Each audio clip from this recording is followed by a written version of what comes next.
Hey, Margie here. This week is Thanksgiving in the United States, a day that we spend giving thanks and appreciation.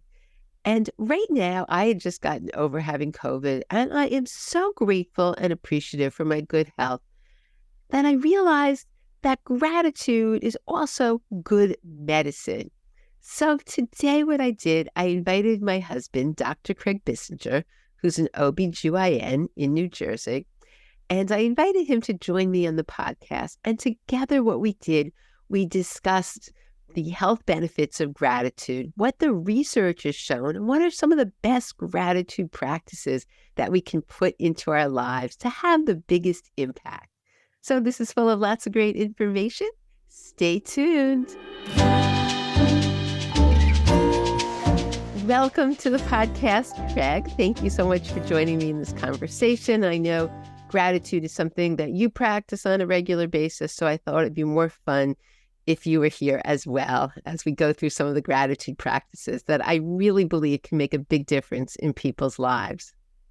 Well, I am grateful that you've invited me on the show today, Margie, truthfully.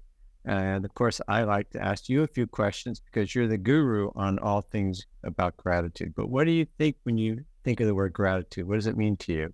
To me, gratitude just means giving thanks and having appreciation. So it's very simple. That sounds like a reasonable way to go. I kind of concur with you. And do you find some specific things about gratitude? I know you told me in the past that gratitude is really supposed to be good medicine. And I was just curious what you meant by that. And do you have any data to suggest that is true? Yeah, that's what's so crazy. A lot of times I'll be teaching a happiness class and, talk about different practices. But what happens is they've really been studied and there's actual data on how gratitude can truly change your health and your life. So I actually want to go through a couple of the studies so that people see the magnitude of this. And also, I think what we can learn from the studies is how we can incorporate gratitude into our lives.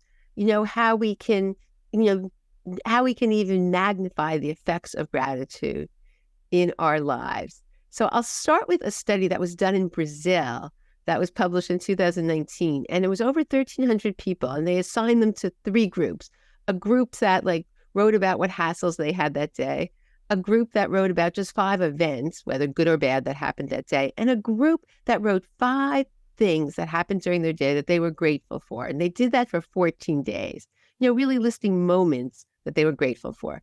And what they found is in the gratitude intervention that increased the positive affect, increased their happiness and life satisfaction, reduced their negative affect and depression symptoms. So it actually made a big difference in terms of really how they were viewing the world by just doing this simple exercise. So that was one way. All they did was write 5 things. They didn't go in detail. They didn't do anything, but just that had a big effect. So that was number 1. The second thing was that Martin Seligman, Dr. Martin Seligman, he's like the father of positive psychology and did all this research at the University of Pennsylvania. And this was like the early research. But what they found, they had people do a couple different interventions. One was that, just every night they wrote their early memories. A second one was that they did what was called the 3 blessings exercise. So every night they wrote 3 good things in life, like 3 things that happened during the day that went well. And they reflected on that, like why it went well. So they wrote a little bit about, why. And then the other thing they did a couple different other interventions, but one of them was a gratitude visit where they had 1 week to write and deliver a letter of gratitude in person to someone who had been especially kind, but that they were not properly thanked. So what happened? They found that the actual most improvement in happiness and reduction in stress was with the gratitude letter, like right away. For a month afterwards, people were just so happy. But then after time, that weaned down, and the 3 blessings, the magnitude of that actually continued to increase as they practiced it. So they found that those were really great interventions and really made a big difference. So the other thing, there was one other study that I just wanted to mention, and then we can go on, but Study was done at the University of Southern California. And they also found that, well, here's what they did. They had 3 groups of people. Group 1 wrote down just 5 general things they were grateful for. Group 2 picked one thing they were grateful for and wrote 5 detailed sentences why they were grateful for that. And group 3 just wrote why they were better off than others. So the people in group 2 who got specific were found to be more alert, excited, elated, less tired, sad, and lethargic than the other 2 groups. So I thought that was really very interesting because oftentimes, we don't really know what type of things to write down. But if we can get more specific, not like, oh, I'm just grateful I have a great husband, but in detail, a great husband who helps me do these podcasts. it can make a big difference. So it's really good medicine. Plus, it can just add so much. You just feel so much better and happier. What about, as you mentioned, doing it live, like telling somebody things versus having written things down and just like dumping or mailing a letter to somebody? Well, I think, that was just the study they did. What I've found, because I've been teaching this for so many years, and so I found really every variation of this is positive. After I told my class the story, and there's actually a video that shows, I think if you would Google Martin Seligman and this exercise, I mean, you see when people, how excited they were when they gave the letters to people. But after I did this exercise, I actually received a couple letters from people who were in my happiness program. And I have to tell you, it just warmed my heart and it just made me feel so good. And I was thinking, this really is true. So I think, sure, I mean, obviously, if you can go and deliver a letter, how amazing. But I think the act of writing a letter, the act of just picking up the phone and calling, I mean, I think there's so many different ways to do it. And I think they're all effective. That was just what they did in that study. Well, I kind of agree with you. That I think that any way you get people expressing their appreciation, it feels good for you and it does linger with you. I don't think one was any better than the other, but I do think it's important to acknowledge people in your lives and who have done things that are noteworthy. And I do that. I know personally in the hospital when I have doctors who have done something extraordinarily good for my patients. I like to acknowledge them, and I oftentimes will write letters to them or to the hospital president just because I think that they need to be recognized. And so often, just like their nurses and the people who walk around the halls of the hospital, they're just seen as just part of the fabric of the institution. And to stop someone and just say, that was very nice, it means a lot. It makes me feel good too. Yeah, it goes both ways. I mean, they did a study way back with employees, and people think, what do employees want? And they want more wages. But at the end of the day, what did they really want? They wanted to be appreciated. So I think it's a need everybody has. But when we express that and tell people, even for small things, I say thank you all day long, all day long. Thank you for this. Even when something good happens, I thank the universe. And it elevates my happiness, but it's just really a win-win situation. And sometimes we forget about it.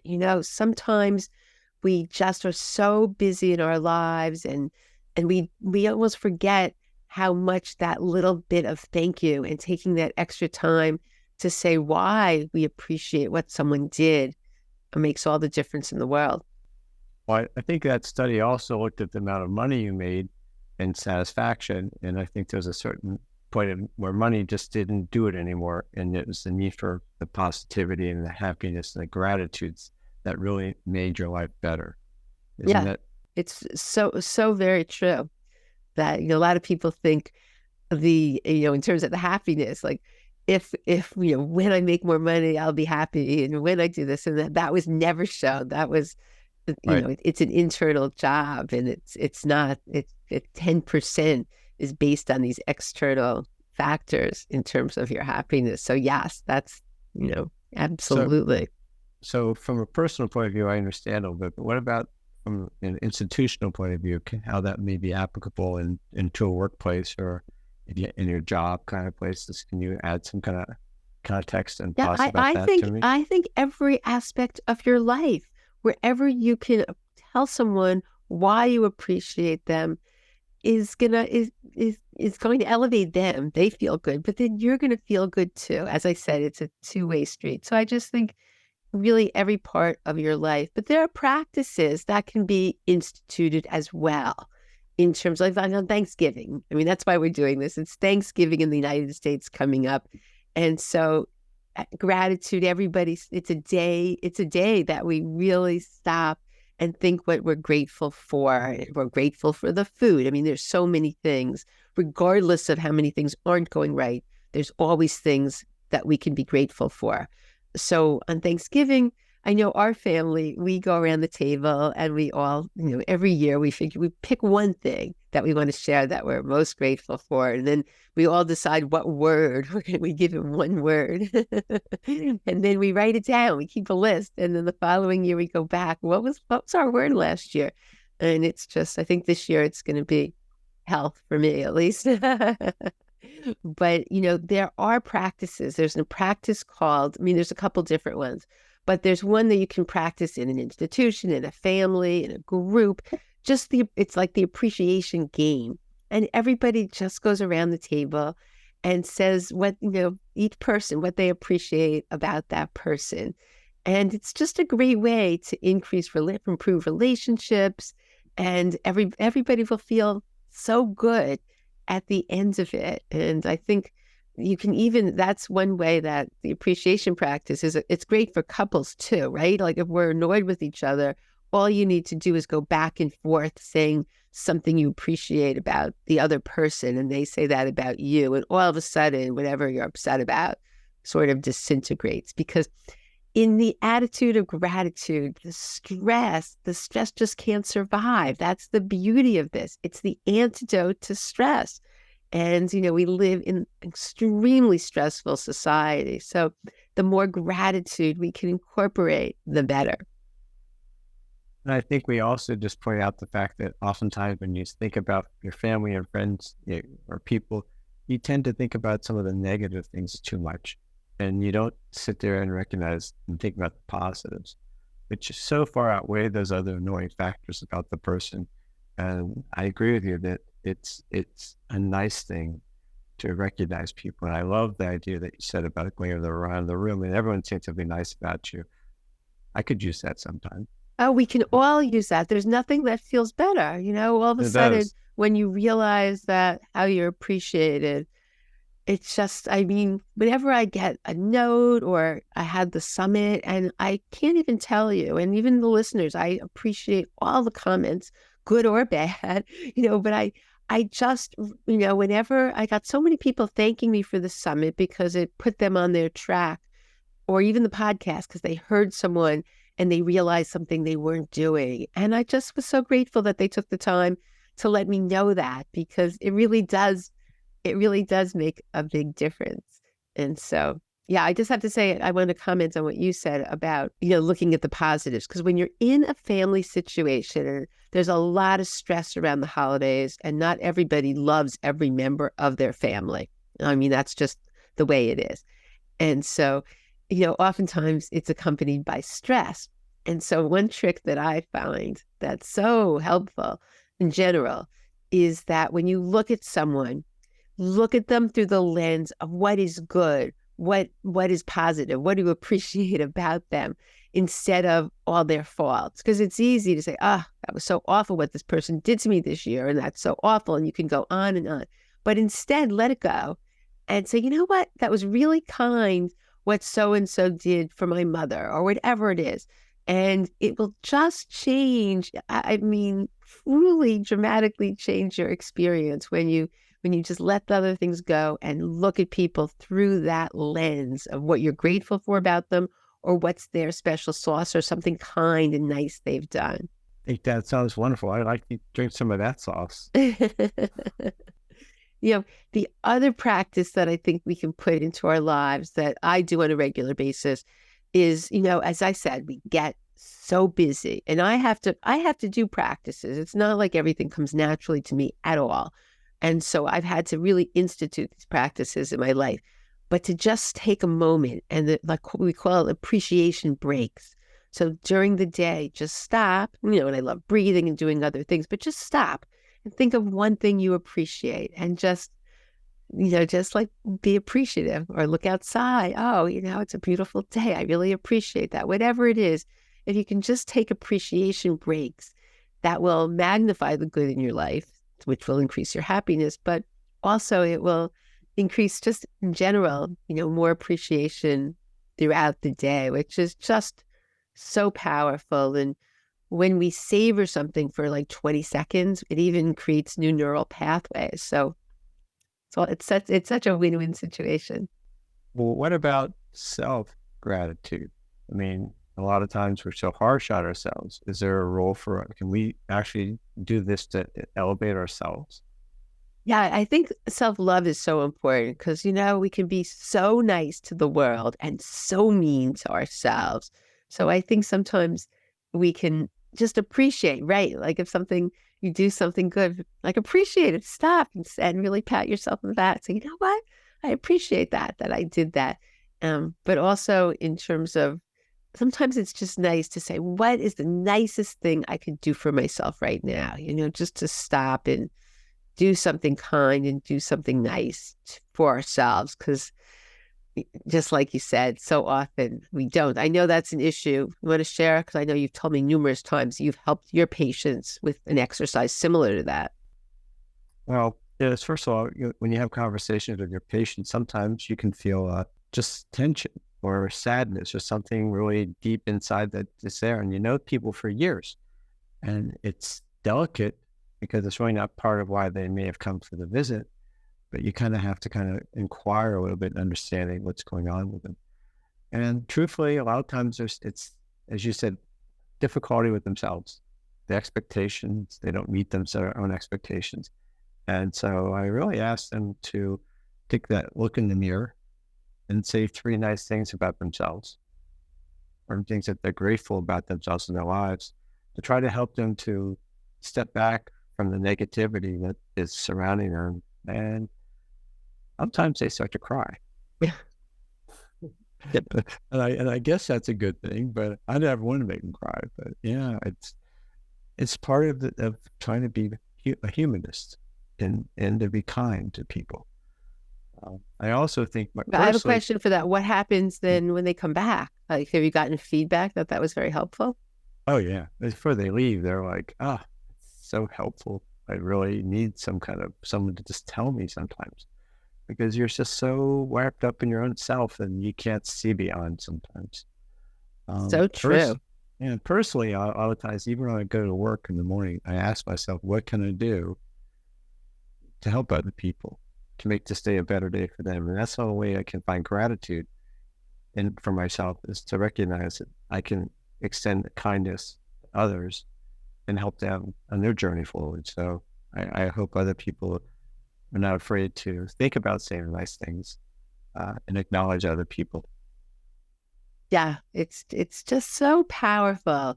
So I really challenge everybody listening, and I know this is a group who has so much gratitude and this is kind, but sometimes go to the next level.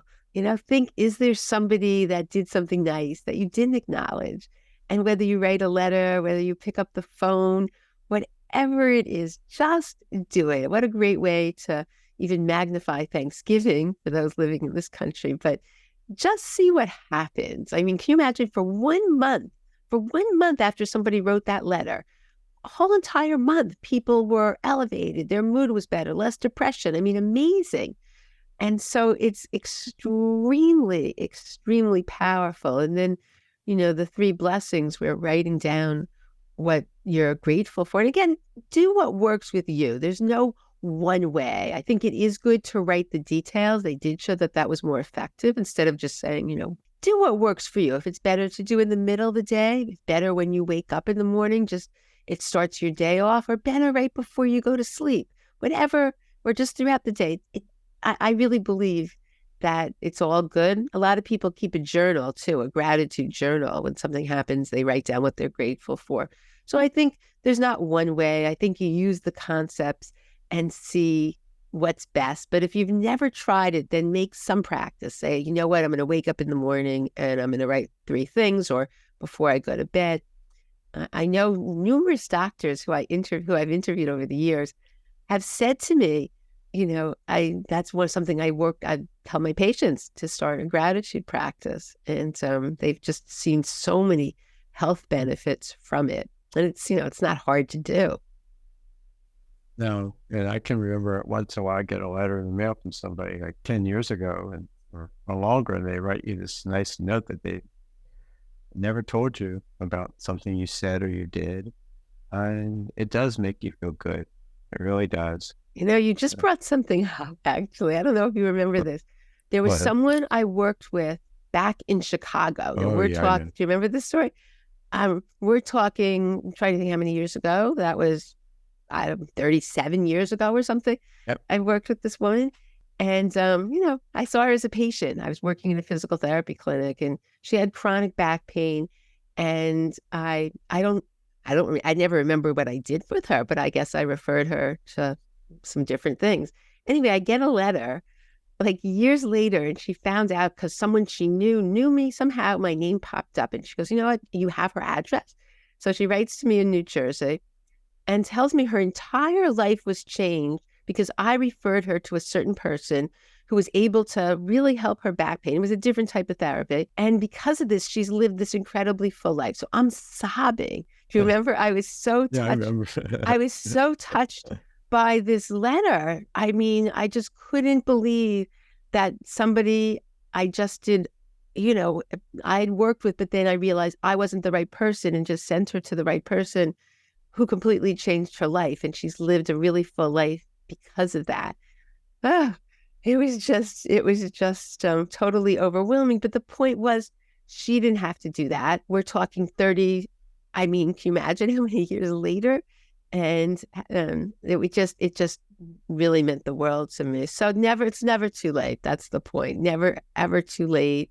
And it's always powerful. And I think I'm so glad we talked about this right before Thanksgiving, so that everybody can just increase the gratitude and appreciation in their lives. So when you would wrap up, you'd make a few suggestions. 1, do some kind of gratitude practice on a regular basis. And 2, for the holidays, make sure you all sit around the table and you say something about what you're grateful for the year.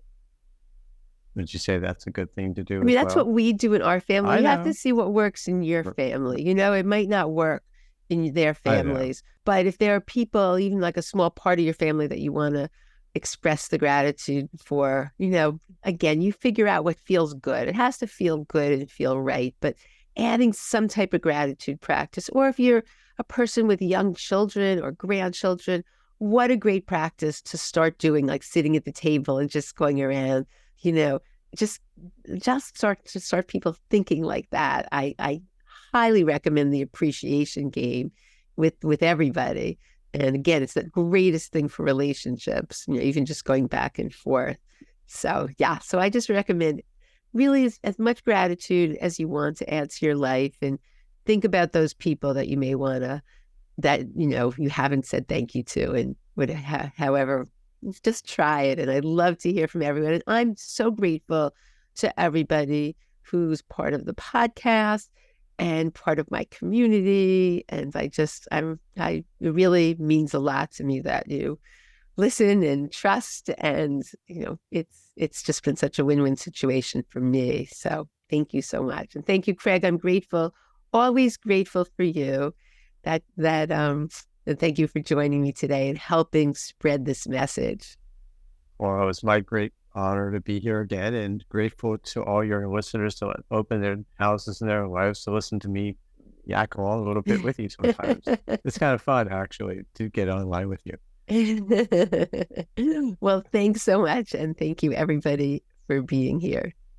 I want to wish you happy Thanksgiving. Happy Thanksgiving, everybody. And a wonderful holiday season full of goodness and health for you and all your families.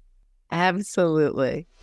I hope you enjoyed my interview with Craig, and I hope you take what we said seriously about increasing the gratitude in your life. It will make such a big difference. So choose what practices you like Make sure to take appreciation breaks, and I love to hear how it goes. And I just want to thank you from the bottom of my heart for being part of this community, listening to the podcast. It means so much to me. So thank you so much for tuning in, and I look forward to seeing you on the next episode.